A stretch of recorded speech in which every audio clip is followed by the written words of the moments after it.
ఒక నది మధ్యలో కాలంతో సంబంధం లేకుండా నిలిచి ఉన్న ఒక ద్వీపం.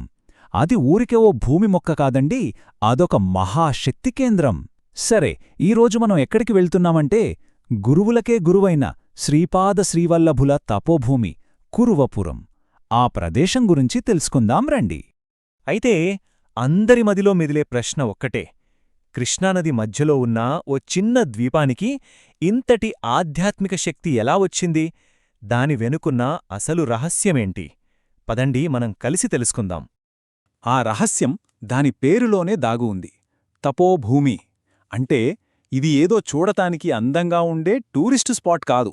ఇది ఒక స్పిరిచువల్ పవర్ హౌస్, ఒక ఆధ్యాత్మిక ప్రయోగశాల లాంటిదన్నమాట. ఎందరో గొప్ప గొప్ప మహర్షులు వాళ్ల సాధనను మరింత ఉన్నత స్థాయికి తీసుకెళ్లడానికి ఎంచుకున్న పవిత్రమైన భూమి ఇది. అందుకే దీన్ని ఎంతో ప్రేమతో, భక్తితో గురుద్వీపం అని పిలుస్తారు. మరి ఈ ప్రదేశానికి అంతటి శక్తిని ఎవరిచ్చారు? సాక్షాత్తు దత్తాత్రేయస్వామివారి మొదటి అవతారమైన శ్రీపాద శ్రీవల్లభులు వారు. ఆయన ఇక్కడ ఏకంగా 14 సంవత్సరాలు తపస్సు చేశారట. అలా ఒక మామూలు ద్వీపాన్ని ఒక దివ్యక్షేత్రంగా మార్చేశారు. సరే, ఇప్పుడు ఆ ద్వీపం యొక్క శక్తి ఎలాంటిదో చెప్పటానికి కొన్ని అద్భుతమైన కథలున్నాయి. ఇవి ఊరికే కట్టుకథలు కాదు సుమా, గురువుగారి కరుణకు, ఆయన మహిమకు అద్దం పట్టే నిజమైన సంఘటనలు. మొదటి కథ ఒక చాలా సామాన్యమైన చాకలిది. అతని దగ్గర ఆస్తిపాస్తులేం లేవు, ఉన్నదల్లా అపారమైన భక్తి మాత్రమే. రోజూ కృష్ణానది ఒడ్డున బట్టలు ఉతుక్కుంటూ దూరంగా తపస్సు చేసుకుంటున్న స్వామివారిని చూస్తూ మురిసిపోయేవాడు. ఆయన ఉన్న ప్రదేశాన్ని శుభ్రం చేయడమే తనకు తాను చేసుకునే పూజగా భావించేవాడు. అలాంటి సమయంలో ఒకరోజు ఒక రాజుగారు తన పరివారంతో కలిసి పడవలో ఎంతో వైభవంగా వెళ్లడం ఆ చాకలి కంటపడింది. ఆ దృశ్యం చూడగానే అతని మనసులో ఒక చిన్న కోరిక. ఆహా, ఆ రాజు జీవితం ఎంత గొప్పగా ఉంది! జీవితమంటే అలా ఉండాలి. నా బతుకేంటి, రోజూ ఈ చాకిరీతోనే సరిపోతోంది అని మదనపడ్డాడు. ఇక్కడే ఉంది అసలు అద్భుతం. సర్వజ్ఞుడైన స్వామికి అతని మనసులోని మాట తెలిసిపోయింది. వెంటనే, తథాస్తు, నీ కోరిక నెరవేరుతుంది, నువ్వు మరుజన్మలో రాజవుతావు అని వరం ప్రసాదించారు. కాని ఆ వరం వినగానే ఆ చాకలికి జ్ఞానోదయం కలిగింది. ఈ రాజుల జీవితం, ఈ వైభోగాల కన్నా నా గురువు పాదాల దగ్గర ఉండటమే అసలైన ఆనందమని తెలుసుకున్నాడు. చూడండి, అతని కోరిక తీరింది, కాని అంతకన్నా ముందే అసలు కోరికలే మారిపోయాయి. అది గురువుగారి మహిమ. ఇక రెండో కథ వింటే గుండె తరుకుపోతుంది. ఒక గొప్ప పండితుడి కొడుకు, కాని పాపం ఆ అబ్బాయికి మాటలు సరిగ్గా రావు, కాస్త మందబుద్ధి. దాంతో చుట్టూ ఉన్నవాళ్లంతా హేళన చేసేవాళ్లు. ఆ అవమానాలు భరించలేక చివరికి ఆ తల్లి కొడుకులిద్దరూ ప్రాణాలు తీసుకోవాలని నిర్ణయించుకున్నారు.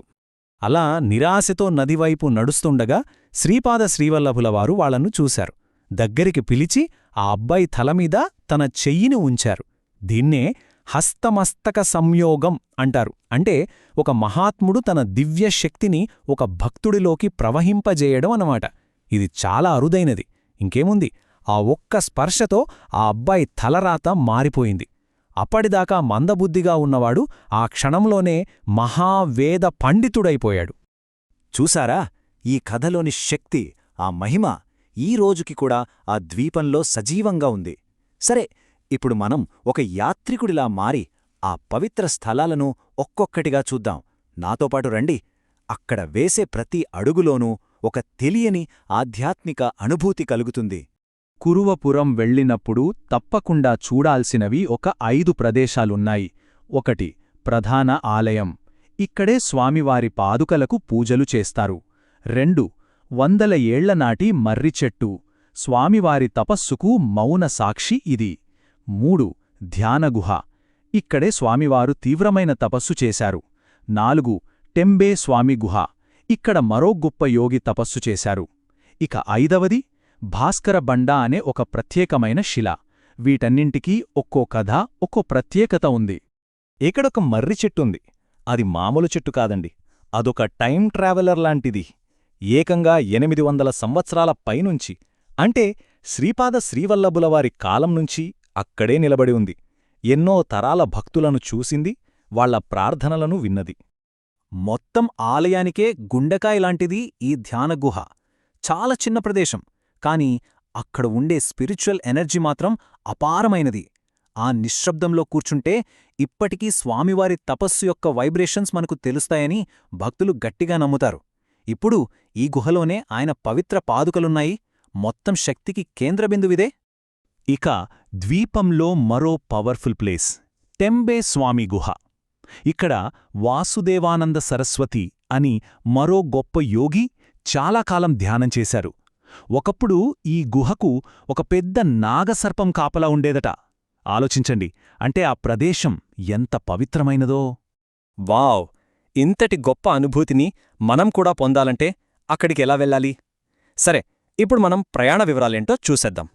కురువపురం చేరుకోవడం అనుకున్నంత కష్టమేమీ కాదు, చాలా సులభం. మీరు హైదరాబాద్ నుండి వస్తున్నట్లయితే నది ఒడ్డుకు దాదాపు 190 కిలోమీటర్లు ఉంటుంది. అదే మహబూబ్ నగర్ నుంచి అయితే 92 కిలోమీటర్లు. ఇక కర్ణాటకలోని రాయ్చూర్ నుంచైతే చాలా దగ్గర, జస్ట్ 30 కిలోమీటర్ల దూరంలోనే ఉంటుంది. సరే, నదీ ఒడ్డుకు చేరుకున్నాక అసలైన ప్రయాణం మొదలవుతుంది. అదే పడవ ప్రయాణం. అక్కడ పుట్టి అనే చిన్న పడవలుంటాయి, వాటిలో ఎక్కాలి. ఇక్కడొక ఆసక్తికరమైన విషయం ఉంది. తెలంగాణ వైపు పడవలు మిమ్మల్ని ద్వీపానికి తీసుకెళ్తే, తిరిగి వచ్చేటప్పుడు కర్ణాటక వైపు పడవలు మిమ్మల్ని తీసుకొస్తాయి. ఇది వాళ్ల మధ్య ఉన్న ఒక చక్కటి ఒప్పందం అన్నమాట. ఓకే, ఇప్పుడు ద్వీపం మీద అడుగుబెట్టాం. మరి ఆ పవిత్రమైన ప్రదేశంలో మనం ఎలా నడుచుకోవాలి, అక్కడి పవిత్రతను ఎలా గౌరవించాలి, ఆ విషయాలిప్పుడు చూద్దాం. మనం గుర్తుంచుకోవాల్సింది ఏంటంటే, ఇది ఒక తపోభూమి. కాబట్టి అక్కడి ప్రశాంతతను కాపాడటం మనందరి బాధ్యత. ప్రధాన ఆలయంలోకి వెళ్లాలంటే ట్రెడిషనల్ డ్రెస్ కోడ్ కంపల్సరీ. మగవాళ్లకక్కడ పంచలిస్తారు, కాబట్టి కంగారుపడాల్సిన పనిలేదు. అన్నింటికన్నా ముఖ్యం, వీలైనంత వరకు నిశ్శబ్దంగా ఉండాలి. అప్పుడే ఆ ప్రదేశం యొక్క ఎనర్జీని మనం పూర్తిగా ఫీలవ్వగలుగుతాం. మీరు వెళ్లే ముందు ఈ టైమింగ్స్ ఒకసారి చూసుకోండి. మీకు వీలైతే ఉదయం జరిగే అభిషేకం టైంలో గాని, సాయంత్రం జరిగే హారతి టైంలో గాని అక్కడ ఉండేలా ప్లాన్ చేసుకోండి. ఆ 2 సమయాల్లో ఆ ప్రదేశంలో ఆధ్యాత్మిక శక్తి చాలా బలంగా ఉంటుందంటారు. అన్నింటికన్నా ముఖ్యంగా కురువపురం వెళ్లినవాళ్లు అస్సలు మిస్ అవ్వకూడనిది సాయంత్రం 7 గంటలకు జరిగే హారతి. అదొక అద్భుతమైన అనుభవం. ఆ సమయంలో దీపాల వెలుగులో వందలాది భక్తుల గొంతులతో కలిసి ఆ మంత్రాలు వింటుంటే ఆలయానికి ప్రాణం వచ్చినట్టుంటుంది. అది కేవలం ఒక పూజలా అనిపించదు, మనల్ని మనం మైమర్చిపోయే ఓ గొప్ప అనుభూతి. ఆ శక్తితో కనెక్ట్ అవ్వడానికి భక్తులందరూ అక్కడ పఠించే మంత్రం దిగంబర దిగంబర శ్రీపాద వల్లభ దిగంబర.